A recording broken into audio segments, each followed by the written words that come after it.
Pooja Plastic, bathroom accessories, essentials that make your bathroom beautiful, and many more. Pooja Plastic colorful range that makes every bathroom cheerful.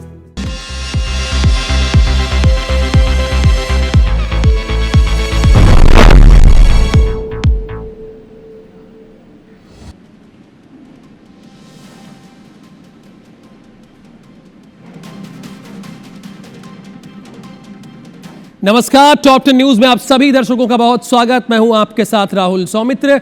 Ambikapur से एक बड़ी खबर है। महिला से rape और हत्या के मामले में फरार आरोपी पर इनाम का ऐलान कर दिया गया है। आईजी दीपक झा ने 30,000 रुपए के इनाम की घोषणा की है।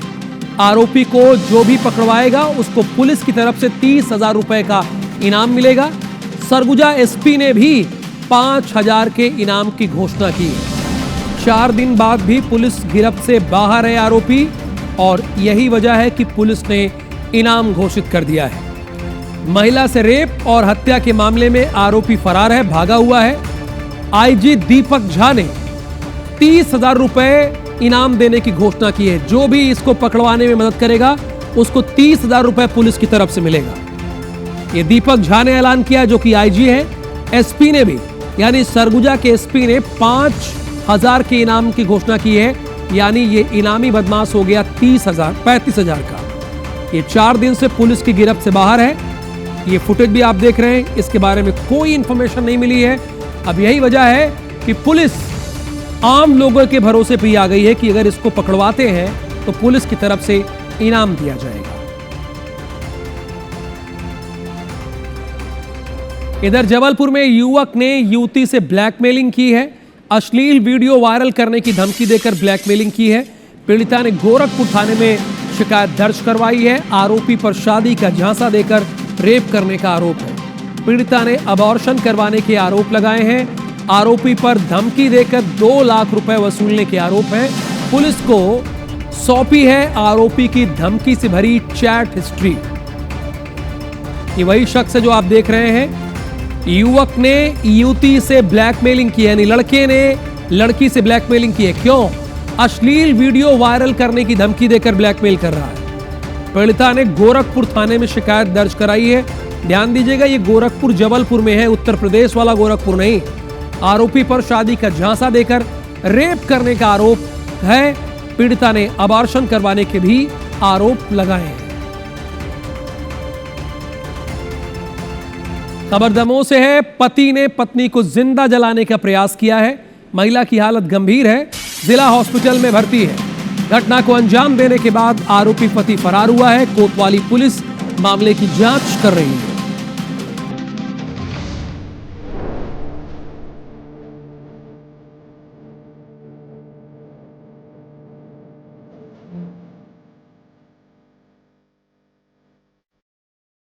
पश्चिमी एशिया में जब से युद्ध छिड़ा है, घरेलू एलपीजी गैस और पेट्रोल की किल्लत को लेकर हड़कंप है।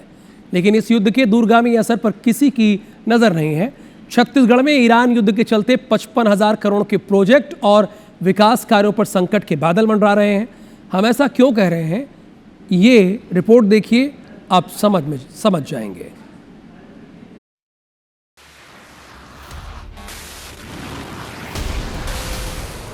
इजराइल और अमेरिका का जो युद्ध हो रहा है, वहाँ से क्रूड ऑयल मिल नहीं पा रहा है। तो जैसे डामर की यहाँ पर कमी आ गई है। 55,000 रुपया टन था, अभी 84,000 रुपये टन हो गया है डामर। सरकार से मांग करेंगे कि ये जो महंगाई बढ़ रही है, एक तो जो अनुबंध है उसके समय सीमा में वृद्धि की जाए। दूसरा, एस्केलेशन जिन अनुबंधों में नहीं है, एस्केलेशन जोड़ा जाए और एस्टिमेट को रिवाइज किया जाए, रेट को रिवाइज किया जाए। नहीं तो ठेकेदार तो हाथ खड़ा कर लेगा, काम नहीं कर पाएगा। ठेकेदारों के काम बंद करने की बात पर सरकारी महकमे में भी चिंता देखी जा रही है। लेकिन ठेकेदारों को सरकार की तरफ से क्या कोई राहत दी जाएगी, इस पर फिलहाल स्थिति साफ नहीं है। हमारे जो कॉन्ट्रैक्ट में मूल्य वृद्धि देय होता है, जो रेट बढ़ता है भविष्य में, उसको कंपनसेट करने के लिए हमारे पास एस्केलेशन का क्लाउज होता है। वो एस्केलेशन के क्लाउज में उनका जो रेट की वृद्धि होती है उसको हम लोग देय करते हैं, भुगतान करते हैं। और रही बात इसमें कितना रेट बढ़ा है और उनका कितना एस्केलेशन में उनको राशि मिल रही है, इसका डिफरेंस देखने के बाद ही कुछ कहा जा सकेगा। ईरान युद्ध कब तक जारी रहेगा, इस पर फिलहाल दावे के साथ कुछ नहीं कहा जा सकता, क्योंकि अमेरिकी राष्ट्रपति ट्रंप लगातार अपने बयान बदल रहे हैं। कभी सीज फायर की बात करते हैं तो कभी ईरान को पाषाण युग में पहुंचने की धमकी देते हैं। फिलहाल इस संकट के चलते प्रदेश में जारी विकास कार्यों की रफ्तार धीमी जरूर पड़ सकती है। राजेश राज, IBC 24, रायपुर। मध्य प्रदेश में IT सेक्टर को बढ़ावा देने के लिए बनाया गया IT पार्क सवालों के घेरे में है।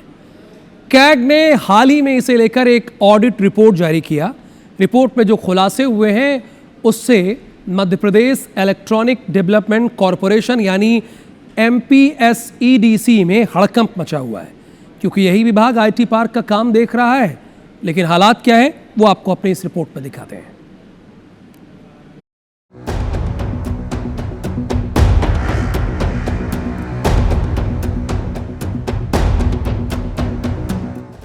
ये तस्वीर है मध्य प्रदेश के जबलपुर शहर की, जहां कभी IT पार्क का सपना देखा गया था। सरकार ने IT पार्क के लिए IT कंपनियों को भारी भरकम सब्सिडी दी। उम्मीद तो थी कि इससे प्रदेश के युवाओं के लिए रोजगार के बड़े अवसर पैदा होंगे, लेकिन कंपनियों ने उन्हें मिली सब्सिडी की आड़ में ऐसा खेल खेला कि कंपनियां तो मालामाल हुई, लेकिन रोजगार के नाम पर युवाओं को सिर्फ धोखा मिला। मध्य प्रदेश के महानगरों में IT पार्क्स बनाकर युवाओं को रोजगार से जोड़ने के बड़े दावे किए गए, लेकिन CAG यानी कंट्रोलर एंड ऑडिटर जनरल की रिपोर्ट में चौंकाने वाले खुलासे हुए हैं। CAG रिपोर्ट बताती है कि IT पार्क से लक्ष्य के मुकाबले सिर्फ 4% ही रोजगार दिए जा सके और IT इंडस्ट्री लगाने के नाम पर करोड़ों की सब्सिडी हड़पने का खेल हो गया। भारत के नियंत्रक एवं महालेखा परीक्षक यानी कैग की रिपोर्ट के मुताबिक जबलपुर IT पार्क में साई ग्राफिक्स को आवंटित जमीन पर नर्सिंग कॉलेज मिला। लीज शर्तों का उल्लंघन कर 3 करोड़ 96 लाख की जमीन आवंटन सब्सिडी हड़प ली। IT पार्क में जहां कॉल सेंटर होना चाहिए था, वहां नर्सिंग कॉलेज का संचालन हो रहा है। वहीं इलेक्ट्रॉनिक्स यूनिट की जगह दवाओं का स्टॉक मिला और गैर IT फर्मों को भी प्लॉट आवंटित कर दिया। कई यूनिट्स ने लीज एग्रीमेंट की शर्तों का उल्लंघन किया। जांच में 20 में से 11 यूनिट्स का काम एग्रीमेंट की शर्तों के मुताबिक नहीं था। जांच में यह भी सामने आया कि यहाँ कई कंपनियों को बिना निगरानी के प्लांट बांट दिए गए, कई जगह जमीन का किराया भी नहीं वसूला गया। इन गंभीर गड़बड़ियों को ढूंढकर कैग ने सरकार से कई सिफारिशें की, जिसमें IT पार्क की नियमित निगरानी समेत वित्तीय प्रशासनिक जवाबदेही तय करने की सलाह शामिल है। CAG ने यह ऑडिट साल 2016 से 2023 के बीच में किया था, जिसकी रिपोर्ट करीब 3 माह पहले दिसंबर 2025 में जारी होने के बाद से हड़कंप मचा हुआ है। हालांकि MPSEDC यानी Madhya Pradesh electronic development corporation के अधिकारी CAG रिपोर्ट पर कुछ भी बोलने से बच रहे हैं, लेकिन सूत्र बताते हैं कि अंदर खाने मामले पर कार्रवाई जारी है। कैमरामैन सतीश सराठे के साथ विजेंद्र पांडे, IBC 24, जबलपुर। तो सरकारी योजनाओं का किस तरह से लाभ उठाया जा रहा है, रोजगार का सपना बताकर क्या किया जा रहा है वो आप देख रहे हैं, और कैसे कैसे लोग सब्सिडी का फायदा उठा रहे हैं। इधर दुर्ग के मूड़ा पार्क के सुकर फार्म में अफ्रीकन स्वाइन फ्लू फैलने से हड़कंप मचा है। 1 अप्रैल से लगभग 250 से ज्यादा सुअर की मौत हो गई। फर्म मालिक ने वेटनरी विभाग को जानकारी दी। अधिकारियों ने पूरी सावधानी के साथ जांच की और सैंपल कलेक्ट करके जांच के लिए भेजा गया। इसकी रिपोर्ट पॉजिटिव आई है। इस बीमारी में संक्रमित जानवरों की मौत लगभग तय होती है, इसलिए विशेषज्ञों की सलाह पर बचे हुए 82 सुअरों को भी इंजेक्शन देकर मारा गया। इसके बाद सभी मृत सुअरों को JCB की मदद से गहरे गड्ढे में खोद कर दफना दिया गया। घटनास्थल के 1 किलोमीटर क्षेत्र को इन्फेक्टेड जोन तो 10 किलोमीटर क्षेत्र को सर्विलेंस क्षेत्र घोषित किया गया। जहाँ पर भी ये फार्म था उससे 1 किलोमीटर के दायरे को इन्फेक्टेड जोन और 10 किलोमीटर के दायरे को सर्विलेंस जोन के रूप में घोषित किया गया है। वहाँ पर भारत सरकार के SOP अनुसार सर्विलेंस की कार्रवाई की जा रही है। सूअरों के आदान प्रदान या लाने ले जाने पर वहाँ पर रोक लगाई गई है।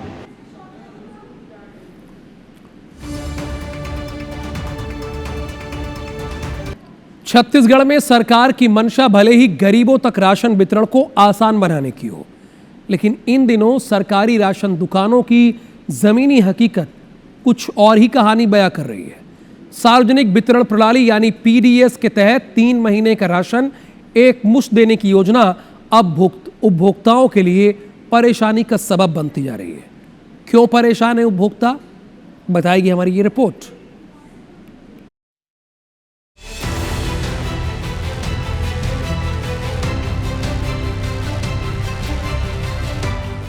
राशन दुकानों के बाहर लंबी कतारें, टेबल पर रखे राशन कार्ड के बंडल, हाथों में थैले लिए इंतजार करते लोग और उनके चेहरे पर परेशानी।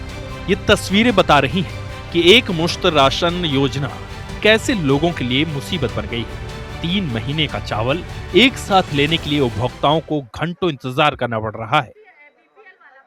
9 बजे से आए बैठे राशन जमा करता 8 से 11 बजे तब लिखे पहुंचे देते।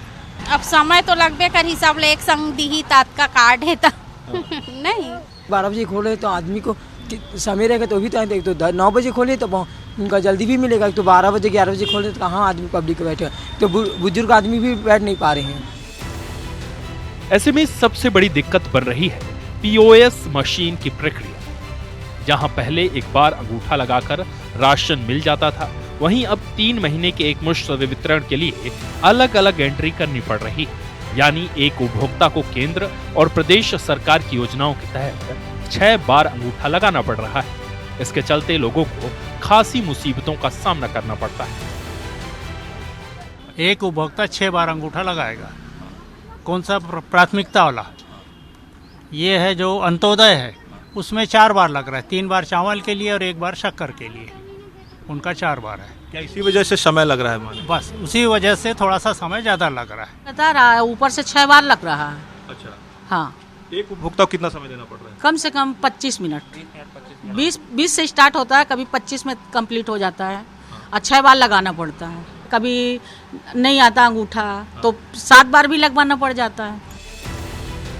हालांकि पीओएस मशीन के जरिए राशन वितरण में पारदर्शिता का दावा किया जा रहा है, लेकिन अधिकारी भी इससे हो रही दिक्कतों को स्वीकार कर रहे हैं। सर्वर की समस्या थोड़ी सी कम हो गई है। हमारी टीम निगरानी कर रही है। यदि किसी जगह विशेष पे कोई समस्या हो तो हमारी टीम उसको सॉल्व कर रही है। और अभी तक तो कहीं भी विशेष रूप से सर्वर की कोई समस्या नहीं बताई गई है। कुल मिलाकर एक तरफ सरकार योजनाओं को आसान करने की कोशिश कर रही है, लेकिन दूसरी ओर तकनीकी खामियों और जटिल प्रक्रिया के कारण आम लोगों की परेशानियां बढ़ रही हैं। जरूरत है कि इस व्यवस्था को सरल बनाया जाए ताकि योजना का लाभ सही मायने में लोगों तक पहुंच सके और लोग परेशान न हो। जितेंद्र थवाइत, IBC24 बिलासपुर। पश्चिम बंगाल और असम विधानसभा चुनाव में भाजपा के कई वरिष्ठ नेताओं की ड्यूटी लगाई गई है। इसमें कैबिनेट मंत्री OP Chaudhary, deputy CM Arun Sao और दयालदास बघेल समेत कई नेता शामिल हैं। कांग्रेस ने इस पर तीखा तंज कसते हुए आरोप लगाया कि छत्तीसगढ़ के भ्रष्टाचार और घोटाले का पैसा चुनाव में इस्तेमाल हो रहा है। पीसीसी चीफ दीपक बैज ने कहा कि छत्तीसगढ़ सरकार केंद्र की एटीएम नहीं, पूरा बैंक बन गई है। जिन नेताओं को छत्तीसगढ़ में कोई नहीं पूछ रहा, उनका बंगाल, असम में क्या काम? वहीं भाजपा विधायक पुरंदर मिश्रा ने पलटवार करते हुए कहा कि उनके कार्यकर्ता पार्टी के प्रति समर्पित हैं और चुनाव में मदद कर रहे हैं। अब उनको ड्यूटी लगाया गया है असम और पश्चिम बंगाल में, ताकि यहाँ की जनता की गाड़ी कमाई का पैसा यहाँ भ्रष्टाचार कर यहाँ का पैसा ले जाके असम और पश्चिम बंगाल में लगाए। ये इसीलिए ड्यूटी लगाया गया है। हमारे तो देवतुल्य कार्यकर्ता हैं और तुम्हारे कार्यकर्ता चमचे बोलते हो, तो इसलिए हमारे देवतुल्य कार्यकर्ता अपने मेहनत करने गए हैं, पसीना बहाने गए हैं। आने वाले समय में हम असम भी जीतेंगे, पश्चिम बंगाल भी जीतेंगे, चिंता मत करो। और जिस तरह आपका क्रियाकलाप है, आपका कृत्य है, आपको नारा लगाना पड़ेगा, हम लोगों को नारा लगाना पड़ेगा, कांग्रेस मुक्त भारत। मुख्यमंत्री डॉक्टर मोहन यादव की अध्यक्षता में मंत्रालय में हुई कैबिनेट की बैठक में कई फैसले लिए गए। कैबिनेट ने वित्तीय प्रबंधन से लेकर financial training and research institute खोलने को मंजूरी दी। इसके अलावा कैबिनेट ने दिल्ली में उच्च शिक्षा प्राप्त करने वाले SC वर्ग के छात्रों के लिए 10,000 रुपये प्रतिमाह स्कॉलरशिप मंजूर किया। अभी ये 2000 रुपए प्रति माह दी जाती थी, लेकिन महंगाई को देखते हुए अब सरकार ने इसे 10,000 रुपए कर दिया है। कैबिनेट के फैसलों की जानकारी देते हुए चैतन्य कश्यप ने कई अहम बातों का जिक्र किया।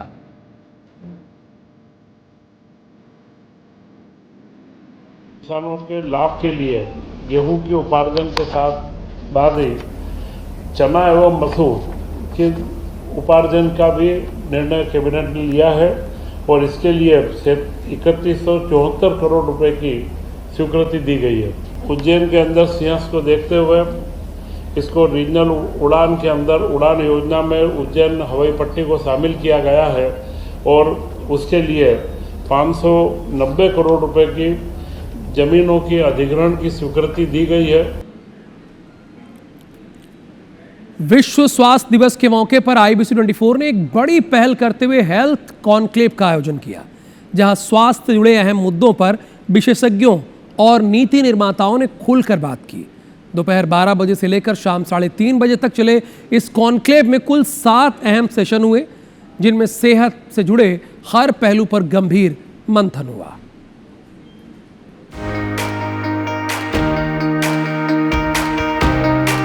कॉन्क्लेव की शुरुआत छत्तीसगढ़ के स्वास्थ्य मंत्री श्याम बिहारी जायसवाल के साथ हुई, जहां राज्य की स्वास्थ्य व्यवस्था, अस्पतालों की स्थिति और सुविधाओं पर खुलकर चर्चा की गई।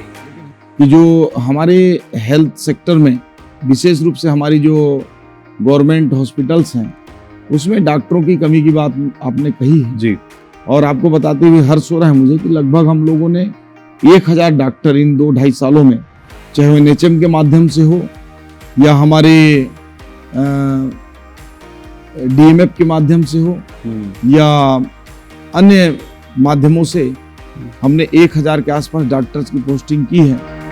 दूसरे सेशन में हार्ट स्पेशलिस्ट ने बढ़ते साइलेंट हार्ट अटैक के मामलों पर चिंता जाहिर की। आखिर क्यों बिना लक्षण के हो रही मौतें बढ़ रही हैं और इससे बचाव के क्या उपाय हो सकते हैं, इस पर विशेषज्ञों ने अहम सलाह दी है।